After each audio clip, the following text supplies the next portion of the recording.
Alors, la plus belle promotion de ce nouveau gouvernement, c'est celle d'Amélie Oudéa-Castéra, ministre de l'Éducation, des Sports, de la Jeunesse et des Jeux Olympiques. La fusion du ministère de l'Éducation nationale et des Sports ne passe pas du tout auprès des syndicats enseignants qui s'inquiètent que la ministre ne puisse pas traiter les questions scolaires à temps plein, d'autant qu'elle sera accaparée par la préparation des Jeux Olympiques.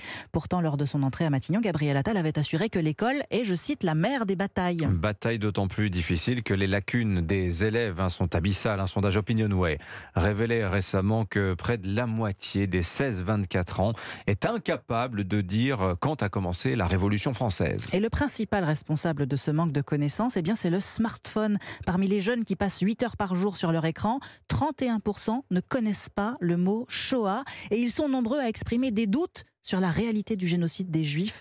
Une méconnaissance et une méfiance aussi entretenues par les réseaux sociaux, notamment TikTok, ce qui inquiète les professeurs d'histoire géo, Louise Salé. Sur TikTok, des contre-vérités historiques sont relayées par des vidéos complotistes comme celle de cette influenceuse. On a nié ou déformé certaines atrocités pour redorer le blason. Ça montre que les livres d'histoire peuvent être manipulés pour des raisons politiques et idéologiques. Des notions du programme sont remises en cause, des réécritures souvent antisémites du conflit israélo-palestinien circulent massivement. Le compte Cœur d'Islam, 300 000 abonnés, diffuse ce genre de messages. Ce qui est étonnant avec les sionistes, c'est qu'ils sont extrêmement matérialistes. Et la plupart de leurs ambitions sont purement matérialistes et pécuniaires. Joël Alazar préside l'association des professeurs d'histoire géo. On a beaucoup de remontées de la part de collègues de collège. Très récemment, on a un collègue qui a été confronté à une élève qui, alors qu'il avait montré des fresques d'art pariétal, expliquait que c'était pas possible que ce soit aussi ancien, que sa religion était contre. Elle s'appuyait sur une vidéo TikTok qui expliquait aussi qu'en 5e, on raconterait n'importe quoi en cours d'histoire-géographie sur l'islam. Les réseaux sociaux sont la première source d'information pour 45% des 16-24 ans.